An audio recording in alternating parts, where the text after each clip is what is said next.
ஏய் வாடா. ஏய் ஏய் ஏய்.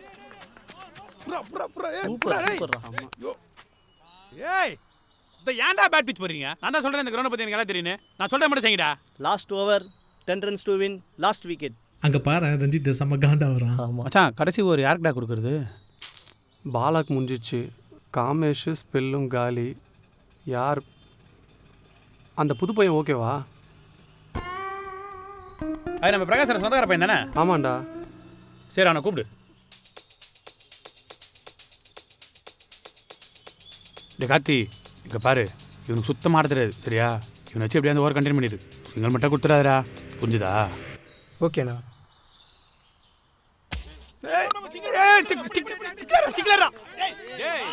சிங்கிள் கொடுக்காதேன்னு சொல்கிறேன், கரெக்டாக சிங்கிளுக்கு போடுற. இங்கே பாரு கார்த்தி, நான் சொல்கிறது மட்டும் செய். இவனை லெஃப்ட் சைடில் போட்டினா கண்டிப்பாக அடிப்பான். ஆஃப் சைடில் ஓய்டா இருக்கிற போடு, புரிஞ்சுதா? ஓகேண்ணா.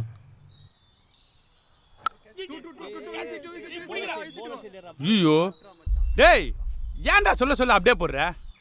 இங்கே பாரு, லாஸ்ட் பால் அவன் கண்டிப்பாக 6 அடிக்க தான் ட்ரை பண்ணுவான். ஸ்லோ பால் போடு, கண்டிப்பாக கேட்ச் ஆகிடும், புரிஞ்சுதா? ஓகேண்ணா.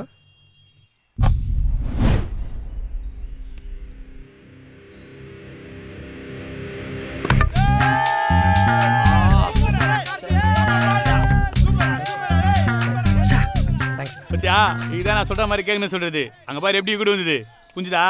டே கார்த்தி, டே கார்த்தி. ஏய் பிரகாஷ் கூப்பிட்றாப்ல பாரு. உன்னை தனியாக விளையாட அமிச்சன்னு உங்கள் அம்மா என்னை கற்றுன்னு கத்துதுடா. வீட்டுக்கு போடா. ஏய் ஒரு நிமிஷம். இந்தடா இந்த மிஷினை காதில் போட்டு போ. அப்புறம் இதுக்கும் சேர்த்து உங்கள் அம்மா என்ன தான் திட்டம்.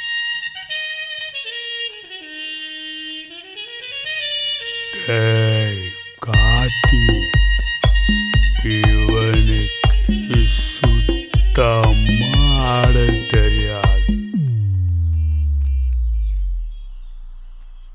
ஏ பிரகாஷ், அவனுக்கு காது கேட்காதா? இந்த மிஷின் போடலன்னு வச்சுக்கேன், இடியே வந்தாலும் அவன் காதில் ஒன்றுமே கேட்காது.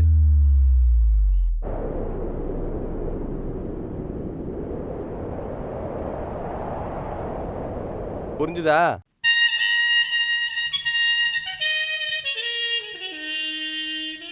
வாழ்க்கையில சில சந்தர்ப்பங்கள்ல மனிதர்கள் மத்தியில பேச நம்ம செவடர்கள் ஆகணும். அப்போதான் நம்ம ஏதாவது சாதிக்க முடியும்.